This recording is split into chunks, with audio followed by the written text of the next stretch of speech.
Bonjour à tous. Donc moi, ma présentation porte sur la consommation d'énergie dans l'habitat.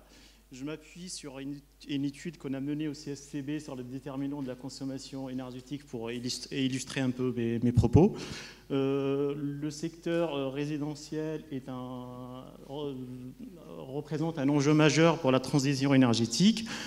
C'est un consommateur substantiel de l'énergie. Il offre à la fois un énorme potentiel en matière de conservation de ressources et en matière de limitation des effets climatiques de la consommation.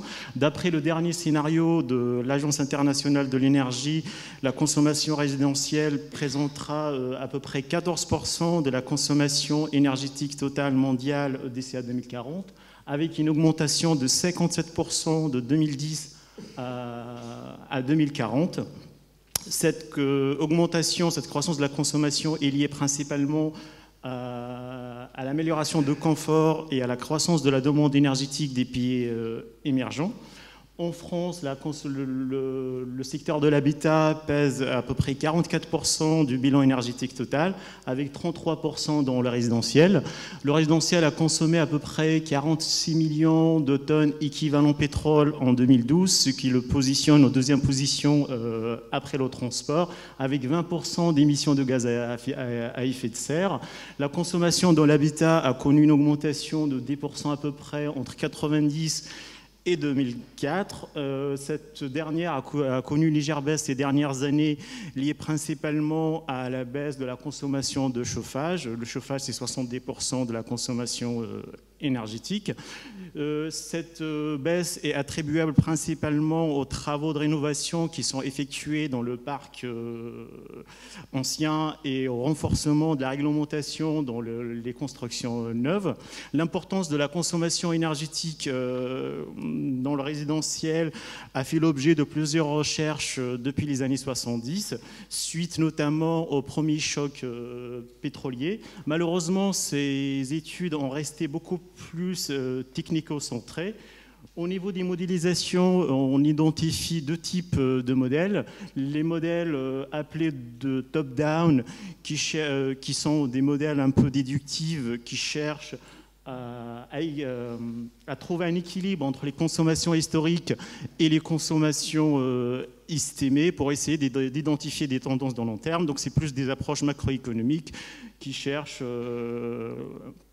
à prévoir l'économie d'énergie au niveau national en utilisant des données très agrégées. L'autre approche, appelée top-down, c'est une approche plus micro qui utilise des données détaillées sur les consommations d'énergie individuelles. On identifie deux types de modèles, donc les modèles ingénieurs et les modèles statistiques. Les modèles ingénieurs s'appuient plutôt sur les caractéristiques des équipements et leur coût énergétique. Les modèles statistiques s'appuient plus sur des enquêtes, sur des consommations énergétique individuelle. Notre étude a mobilisé une approche bottom-up statistique qui cherche à établir un cadrage global des liens qui pouvaient exister entre, d'un côté, la consommation d'énergie, les caractéristiques du ménage et les caractéristiques des occupants, en s'appuyant sur la dernière enquête nationale logement de l'INSEE qui date de 2006. Donc, aujourd'hui, il est largement admis que les consommations dans le secteur résidentiel varient fortement en fonction des caractéristiques physiques du logement et les caractéristiques des ménages. Si les caractéristiques de logement ont été bien étudiées et leur effet est bien identifié, celles liées aux ménages ont peu été étudiées vu leur complexité et l'absence de l'information des données détaillées sur les caractéristiques de l'usage énergétique dans l'habitat. Notre approche s'appuie sur les deux entrées pour essayer de trouver ou d'expliquer la consommation à partir de ces entrées-là. L'originalité de notre approche est le fait de neutraliser les facteurs classiques. Quand je dis facteurs classiques, c'est-à-dire plutôt les facteurs qui sont liés au bâtiment, qui font augmenter la consommation de manière un peu mécanique. Par exemple, la surface, l'âge de construction, les systèmes énergétiques, ainsi de suite. Et on s'intéresse plutôt aux autres facteurs, plutôt les facteurs qui sont liés aux caractéristiques de ménage qu'on utilise comme proxy pour les comportements. Donc on a une approche en 2 étapes. Donc dans la première étape, on utilise les facteurs qui font varier la consommation de manière mécanique pour essayer de dégager des profils de consommateurs ou des groupes de consommateurs. Et dans la deuxième étape, on utilise des modèles économétriques pour analyser les causes à effet entre la consommation et les caractéristiques de ménage et certaines caractéristiques de logement. Donc, pour les classifications, on utilise des techniques statistiques traditionnelles, hein, une analyse des correspondances multiples vu le caractère qualitatif de nos variables et une classification ascendante hiérarchique. En plus, on utilise après des modèles économétriques classiques avec des variables qualitatives. Je ne vais pas aller dans les détails techniques. Donc, via la classification, on peut obtenir 4 types de consommateurs avec des profils différents. Le premier représente à peu près 37% de la population, le deuxième 27% et 18% pour les 2 autres. Le détail de chaque type, vous l'avez sur la slide. Donc en ligne, vous avez le qualificatif de chaque typologie et en colonne, vous avez les caractéristiques à la fois de logement, de l'énergie et de ménage. Et vous avez quelques statistiques descriptives sur la consommation à la fois par kilowattheure, par mètre carré, par personne. J'avais oublié de dire, en fait, pour aller plus loin et mettre la lumière sur l'effet de raisonner par consommation totale, consommation par mètre carré ou par personne, on a fait des modèles en fait différents pour essayer d'analyser les différences qui existent entre le fait de raisonner par consommation totale, par mètre carré et par personne. Donc l'étude a démontré l'effet très significatif des caractéristiques des ménages sur la consommation énergétique.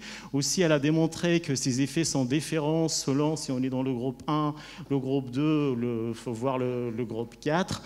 Et par exemple, là, vous avez les variables les plus significatives sur le tableau. Donc, on voit le statut d'occupation, la catégorie socio-professionnelle, le fait d'avoir une nationalité étrangère de naissance et quelques caractéristiques de logement.